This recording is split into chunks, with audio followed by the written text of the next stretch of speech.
For you masters who are planning on making prospecting part of your 2017 goals, our friends over at LandVoice, they are the providers of numbers for sale by owners, expireds, circle prospecting, neighborhood searches, as well as call capture, are offering my listeners a special opportunity to try their services. First month, you sign up 1 month, it costs you $30. I mean, talk about that investment.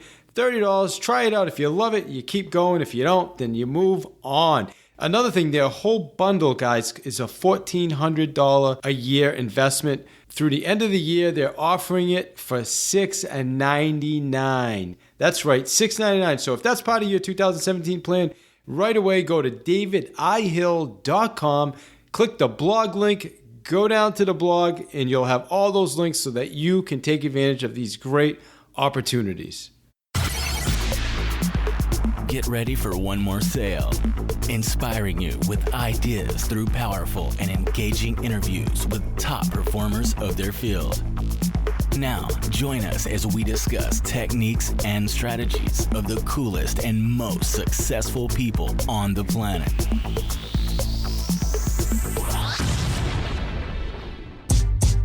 It's David Hill here with another episode of One More Sale, Path to Mastery. And I don't have to remind you what we do. We bring you the best of the best every single week. No exception this week, guys. We have Margaret Smith. Margaret is an executive assistant. I mean, a rock star executive assistant. She's with the Pickett Street Properties out of the Washington area. And listen, guys, she's just killing it for her team.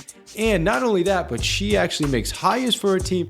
And she goes off and teaches and trains other executive assistants to be rock stars. And that, my friends, is what we're looking for. We're looking for a high level. So not only is she going to teach you how to hire the right person, but she's going to share with you how to train the person and strategies and help keep them motivated so that they can succeed and excel at the highest levels. So listen to this. It's a great interview. And if you're thinking about starting a team and you're thinking about hiring an executive assistant, then this is your first place to start. And what I would encourage you to do is contact Margaret, because she does actually do trainings, and she'll come right to you, right to your office, and train you and train all your assistants and just make life so much easier. Because I know for me, that was the biggest challenge I have, is with my busy schedule, it's really, really hard to train somebody and spend as much time as I need to the right way. But going forward, I'm going to make that commitment. I'll tell you that now. The other thing I want to throw out there for you guys is it's coming to the end of the year, and I don't know about you, if you're anything like me, a little off my regular diet right now, a little off my routine, maybe an extra piece of cake or pie here and there, some extra carbs. So we're going to I'm doing the 24-day challenge. This is the Advocare 24-day challenge starting January 2nd. So I'm looking to put a whole crew together to support each other, to do it together. Listen, this is a 24-day dietary, supplemental, protein-based, awesome cleanse. I mean, what a way to jumpstart your new year. And I know so many people that have done this and lost a ton of weight. And it changes your habits and your routine so that you can choose to keep the weight off. So if you're interested in doing that, hey, reach out to me through Facebook. If you want, send me an email, david@davidihill.com. We'd love to have you in our group when we do this. Hey, enjoy the interview. You rock. Hey, Masters, it's David Hill here with another episode of One More Sale, Path to Mastery. A little bit of a special episode this week, because what we have is somebody who specializes in actually helping us build our teams. I know we usually spend a lot of time with the rainmakers, but now we're having somebody actually going to talk to us about how to not only keep the team moving forward, but she actually has some skills where she helps us find other rainmakers and expand and all this really, really cool stuff. Her name is Margaret Smith, and Margaret is with Pickett Street Properties. What's going on, Margaret? Not too much. How are you? I am doing awesome, my friend. Thanks for asking. So thanks for taking some time to spend with us. And a good friend of mine, Elise, had said, you need to talk to this lady. She's a rock star, and she really helps build teams and get those teams to the next level. And I know a lot of our listeners are team owners. So first off, let's fill in some of those blanks of who you are and how you got started with that. Yeah, sure. I started with Pickett Street about 4 years ago now, and I came from the Seattle Art Museum, actually. So just a totally different background, but I kind of stumbled upon Jesse Moore, who's the owner of Pickett Street. and decided I would try it out, not really realizing how much I would totally love it. And so I've really jumped into the executive assistant / director of operations role these last 2 years. And I spend most of my time recruiting and screening for the team and doing client events and helping us build a solid foundation for expansion. So it's been a lot of fun. And I also have ended up teaching a class for executive assistants and agents about how to build that partnership together. That's excellent. So let's talk about your team. So how many people on your team? What does your team look like? Right now we have 6 people in the hub and 2 virtual assistants. So we are one of the teams that really follow the MREA millionaire real estate agent model pretty closely. So instead of that whole spiel of instead of one agent who does 10 things, we're 10 agents who each do one thing. We very much follow that. So we have Jesse Moore as the lead listing agent and the owner, and then myself and Sarah on the admin side. Sarah's our TC and team administrator. And then we have Katie Silver, who's our lead buyer's agent, and David Enneberg is our showing specialist, and Amanda Wise is our inside sales agent. And then we have Mike and Maria through My Outdesk, who are our virtual assistants. That's excellent. And so it sounds like you guys are really specialized. Everybody has their specialty on the team. Definitely. That's our unique value proposition for sure. And how does that work? I mean, are the sellers buying into that, or do you guys have challenges with that? Or tell us a little bit about that. Because I know there's like the mindset out there, oh, well, I'm not really sure about the team, or I'm going to give something up or give up my level of service when I start transferring things to other people. Yeah. Everybody on the team's on the same page, and we all know the spiel and the mission and the vision, so we can all talk to our people about it. That's kind of our mission of our team, is to really provide the highest level of customer service, and we firmly believe that we can do that by having a team. And so Jesse is by far one of the best listing agents in the state, and he hasn't worked with a buyer in 3.5 years. So, and same thing for Katie. Katie on the buyer side, she was on the list side before and became a buyer's agent about 2 years ago and does nothing but buyers right now. And so because of how well we explain how the team works at the consults, there really aren't any questions. And so we just have to make sure that our handoffs between people are seamless. And everybody on the team now, we don't have a ton of turnover. And so everybody that's on the team has been here for a while. And so we know each other very well. And the handoffs just happen without question. Yeah, it sounds like that's the most important point, is really setting those expectations up front with your clients. And then, and then the handoff, and really letting them know that, hey, this person is a specialty. And I was recently at an event where the person said that anytime somebody calls, like if, let's say I handed you guys off to one of my clients, when you call, the first thing you would say is, David asked me to follow up, and this is why. Or every single time. And I thought that was a little, I hadn't heard that before, but I thought that was pretty cool to add that little extra touch. Definitely. Yeah, all about scripting and how you talk about it for sure. All right, cool. So it sounds like you guys are an expansion team, right? Is that what you're building, or are you there yet? That's what we're building towards. We don't have officially an expansion partner yet, but we're currently talking with a couple people in the Seattle area, in Pierce County, which is just south of us, and then in San Francisco. Okay, yeah, because you mentioned hub earlier. So tell us, what's the difference between a hub and a regular team? The way I think of it anyways, and the way that Keller Williams has helped me to learn about it, is that a team can happen anywhere. And the administrative part of the team are the people who build the systems and create as many efficiencies as possible. And a hub is really how we think of the center of a company that could be anywhere. And so for us, myself and Sarah will be running the administrative part of the business for any part or expansion of Pickett Street. So Pickett Street could be in Bothell as it is now, and it could be in Seattle, and it could be in San Francisco. And no matter where it is, we'll be the people behind the admin scenes doing all that paperwork and systems and efficiencies and things like that. I know in Keller Williams, they use the example of Walmart, how they have like the main hub and then the distribution center. Definitely. Yeah. All right. Awesome. So now you guys are in the process of building your hub, and I'm glad we're having this conversation, because I took expansion a couple times now. And what I had realized from taking the class, that my team, I went into it thinking, okay, I'm going to expand. But after taking it with Kristen, realizing that we're not where we need to be. I mean, if we expanded, it would have just been a huge mess. From your perspective, when are you ready to expand? How do you know you're ready to expand? If you can answer some of those questions. Sure, yeah. No, that's a great question. And I love that you were aware enough to know that about your team, because I took it for the first time, I think it was 2 years ago, and I was completely overwhelmed, and I knew that we weren't ready. And Jesse felt like he was very much ready, but I knew that the foundation, while it was solid, it was not yet ready and duplicatable. And so I spent the next year building our operations and procedures manual and making sure that I felt like all the materials we had could be duplicated in other states. And so once that was done, really, we've been interviewing for the last 2 years, ever since I went to that first class, looking for the right person. And we finally have found a couple that could be really good fits. And I feel completely ready now. Like, our foundation is so solid, I don't have a question about it at all. And so I think you'll know when you're ready, and it's all about how fast you can scale up. And so I know that because of our procedures manual and because of the systems that we have in place, we could handle another team in another state really easily. That's what I was going to ask you when I was listening to you, is to say, well, how do you know you're ready? And you mentioned a couple of those things. But even more than that, it sounds to me like right now, you guys are ready and you're just looking for that person, right? Is that what it's all about, finding that right fit? It's 100% that person. We follow the RSTLM, the recruit select process that Keller Williams teaches about, to a T. And so we're very careful about who we hire, and we take our time. And so trying to find someone outside of our area, it makes it that much longer of a process because we're not in the immediate vicinity of the person. And so, like, interviewing this person in San Francisco, we flew him up here the first time, and now the next step is for us to go down there and meet that market center and talk to him again. And so it just makes it that much more difficult, and you really have to rely on your network of people to find that right person. You are listening to One More Sale. I want to back up a little bit because now you were with Jesse's team, if I'm correct, for 3 years.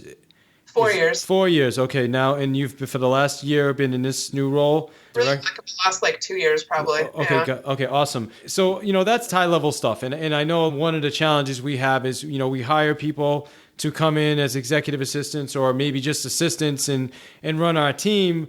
But they're never able to kind of help us break to that next level. Does that make sense? So, what's different about, or I should say for you, how did you go from just being the assistant to, okay, now I'm the director of operations? And what does that take? That's a great question. I think what I realized is that, number one, in the real estate industry, there's a real lack of talent in the admin pool. Like, there's a really great pool of people that I've met through networking at the conferences and things that are amazing in their roles, but a lot of agents are still looking for that. And so what I think made a difference for me is that I never was in a role like this where I had the opportunity to do as much as I do. And once I saw the opportunity with my personality, even though I'm an introvert and I'm not most people would think of it as your typical director of operations, I saw opportunity, and when I see it, I can't help but go after it. And I'm kind of like a dog after a bone in that I won't give up until I get what I want. And so I saw a niche there that I could fill, and I just went for it. So it's been just as self-motivated as any agent who's an entrepreneur and develops their own team. It's being highly self-motivated and willing to go after it yourself. Jesse has helped me the entire way, but I didn't expect him to help me build that within myself. I knew that I had to do it myself. And so really finding that person who maybe necessarily hasn't been in the real estate industry before, but who's had a successful career so far wherever they've worked. You can really see when I'm interviewing people, I look for people who have really built their career over the last 5 or 6 years, and I can tell that they're self-motivated and driven and want to have goals in life about either inspiring people or accomplishing certain things. And those are the kind of people you want in that admin role. That's what's helped get me to this point. And if you go back to the old RS process that we use at Keller Williams, it was always, you hire, going back to the DISC, right? The behaviors, kind of the SC or the CS in that role. That's changed though, right? Has that changed? I'm imagining you're probably a little bit different than that. My DISC is a SIC. And then we used to use the AVA, and now we use the KPA, the Keller Personality Assessment. So we've just started using that in the last 3 months. So that's definitely a new process. The AVA, that assessment was used before. So we will continue to use those no matter what. We, as a team, do a lot of personal development. And so the assessments are a great part of getting to know that person during the interview process for sure. But we never assume that just because an assessment like the DISC or the AVA or the KPA comes out a certain way, that person fits in a certain box, because that's only a part of their personality for sure. That's what I was going to say, is how important is that now? Because it seems like with the new KPA, we're not paying as much. I shouldn't say we're not paying as much attention. That's not the right thing to say. It's maybe we're not putting in as much emphasis on their behavior as much as if they're a fit. What I personally look for is their trajectory on their resume, and as they talk about their career and what they've done. And honestly, like that gut instinct I get when somebody walks into the room and I interview them, I can tell now. I've only run across an A player that, like, the A player is the person who I know can be an absolute winner. I've only really interviewed probably 3 A players in the 3 years that I've been interviewing for the team. And so when I hit somebody like that, you can just know it. And the personality assessment is just additional information to that. So tell us, how do you know it? I want to know the answer to that question. Like, we meet someone and you said you just know it. So what are some of those things that stand out? The things for me that stand out are really their presence. And so I can tell that they pay attention and they listen to me. They respond well to questions I ask, or just they're listening as I describe the team and how we work. And then how they talk about their trajectory, their career so far. A lot of times, sometimes when you have people that have kind of a victim mentality, either talk about certain jobs that they've left and reasons that they've left that job and usually blame other people, that's not really a great sign.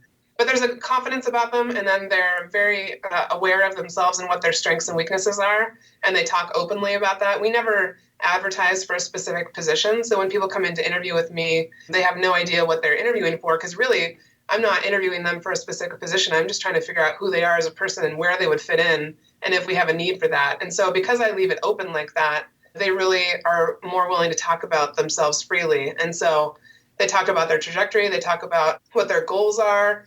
And then they also, I've noticed, they're not as concerned about how much money they're going to make. They don't have questions about salary or commission right off the bat, because they know that as long as the opportunity is there, there's no ceiling to what they could achieve. And that's just, those are some things that I tend to see, I guess. Yeah. I think one of the worst things is when you're meeting with someone and they just keep bringing up, well, what's the split? What's the split? Yeah. Usually that's a red flag. Exactly. Yeah, no, I totally agree. So let's talk about, well, you first off. Obviously, you went from being the assistant on a team, now you're the director of operations. So you're in charge of running the team. Now, do you have staff underneath you? What kind of staff do you have underneath you? Yeah, I mean, so officially my title is executive assistant, but I say director of operations because that translates really well to people on teams across the country. So Jesse is technically the team leader and he really runs the team. But when he's out of the office, which he's gone quite a bit for masterminds and things like that, then I am the person that people come to. And so the only person that I have right now underneath me is Sarah Trosky, and she's our transaction coordinator and team administrator. And then also Maria in the Philippines is our virtual assistant on the admin side. So those are the two that I oversee and have meetings with weekly. And then everybody else just knows that my door is open to them to come to while Jesse's out of the office, or just anytime they need something. Awesome. How much volume are you guys doing on your team this year? So we average about 43 million in volume, and then our average transactions have been about 150 per year for the last 5 years. And this year, I think we'll close about 115. Okay, good for you. So, and you're doing that with yourself, one transaction coordinator in a virtual? Yes. Yeah. That's awesome. So you're obviously your talent. You know what you're doing. In order for Jesse to continue to keep you and keep you happy, he has to what? Create bigger opportunities. Yeah, that's a great question. I get that question a lot, and it's more opportunity and just supporting me in what I do, which he does a great job at.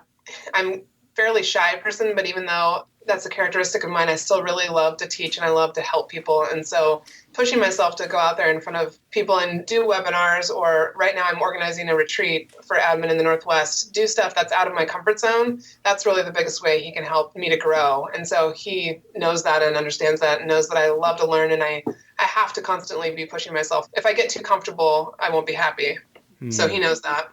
Love that. And hey, I do commend you too for doing the podcast. I appreciate that, you stepping up and doing this for us. The other thing I wanted to ask you is, you mentioned he helps you, he supports you. What would you say to other team leaders, team owners that are dealing with, have executive assistants and a lot of times, as a team owner myself, we're just focused on a business a lot of times. We're not really so much focused on that person, just like getting business, getting deals, getting this done. What would we do to support that person, help that person, turn that person into a rock star? Yeah, I would say that's a great question. And the best thing that Jesse's done, even though I know it was hard because patience is not something that a lot of team leaders have, it's just not a personality characteristic.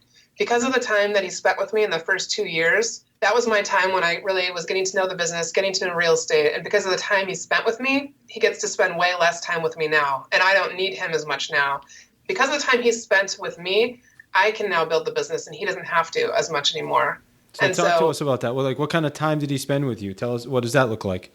Yeah, I mean, in the first 2 years, and especially that first year, I never thought I would work in a sales environment. And so it was just getting to know the systems that he had in place, getting to know what the goals were, getting to know what the day-to-day schedule looked like. I was able to pop into his office every day with any questions that I had. We had an hour meeting every week. That was my 411, they call it, time, where we went over my goals for the business and the goals personally. And then we have retreats annually. And so just allowing me to come to him with any question and understanding that if he took that time to answer it, that I would not come back with the same question again. So understanding that those first 2 years are really critical. If you want to keep somebody around, you want them to know as much about your business as possible, because once you tell them once, you shouldn't have to tell them it again. And so it's just transferring some of that brain knowledge from your head to their head so that they can then run with it. And so now I can make decisions. I don't make all decisions without Jesse, but I make a lot of them without him now because I know I'm doing what he would be doing. And he gave you the permission. Now you earned the permission, right? Exactly. To make those decisions. Yeah, for sure. I earned his trust.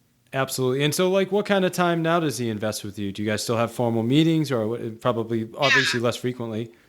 Absolutely. We still do meet once a week, but they're not nearly like an hour. They're usually about a half an hour long. And then once a week, we also have an operations meeting where myself and then Katie, head of the buyer's department, and himself meet to talk about big picture business questions that come up and anything that we need to talk about before we talk about it to the team.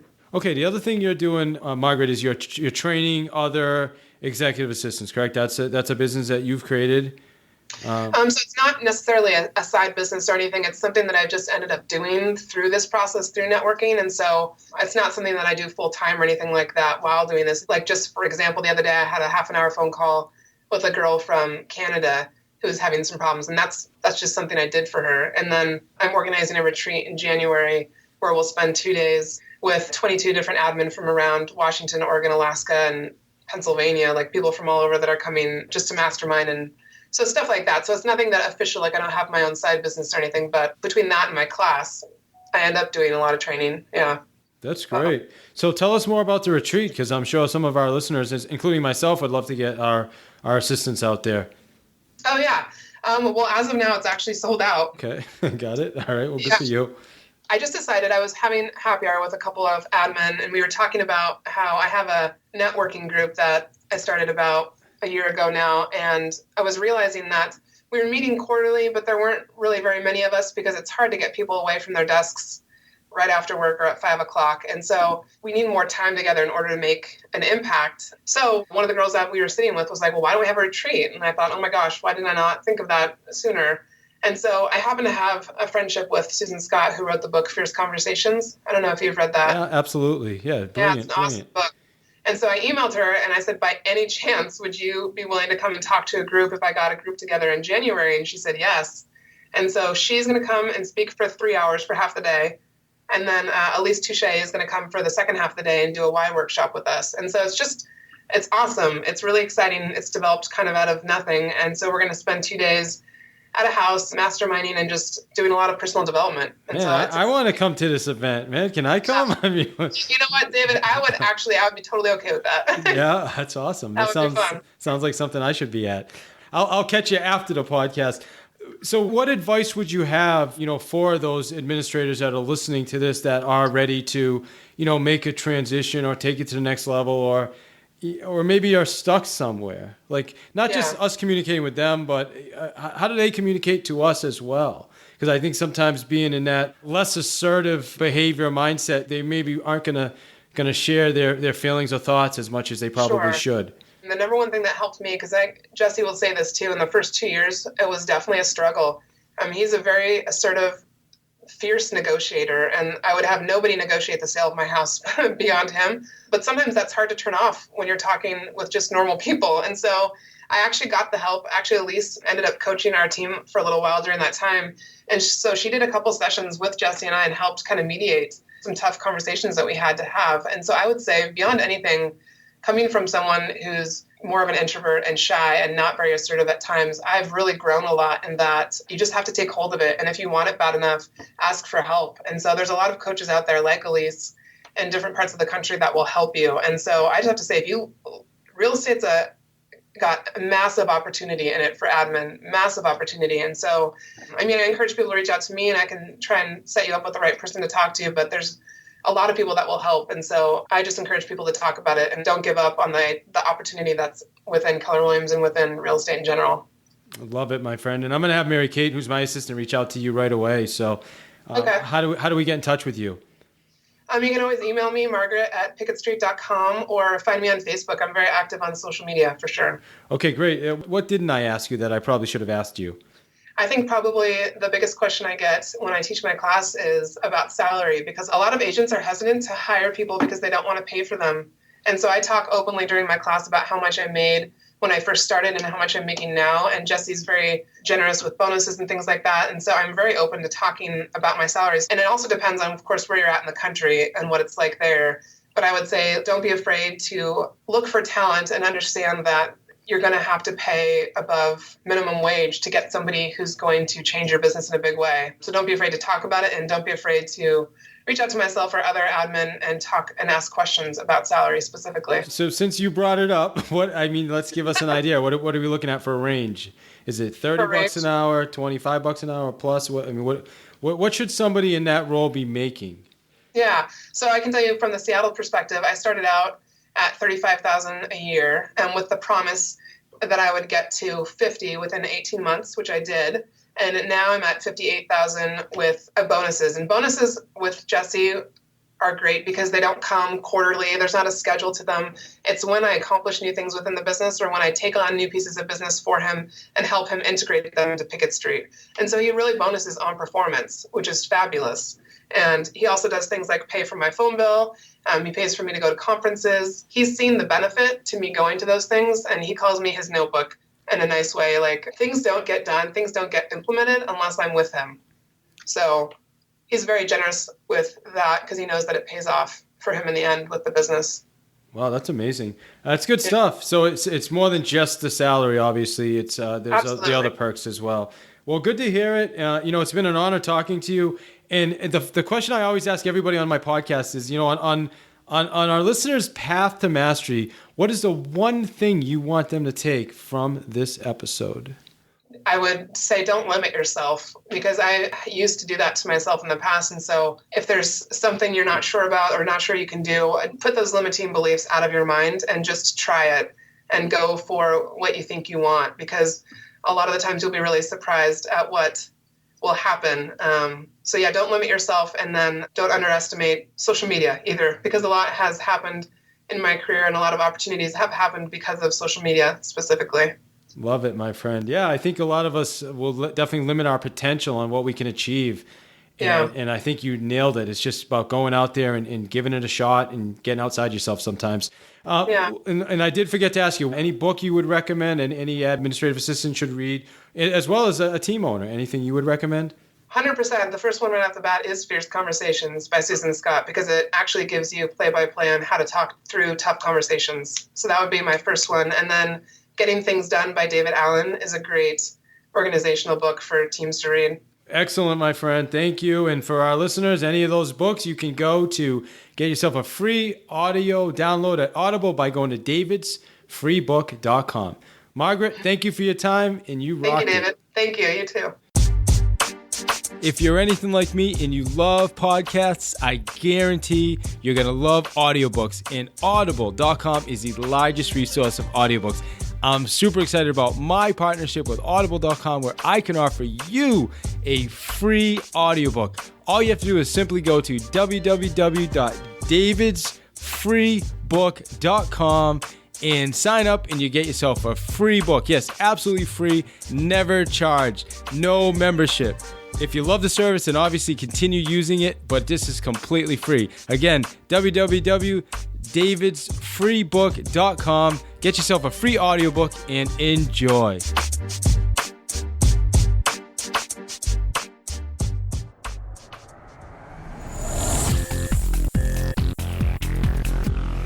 You are listening to One More Sale with your host, David I. Hill, author of the Sales Playbook. Get your copy at www.thesalesplaybook.net.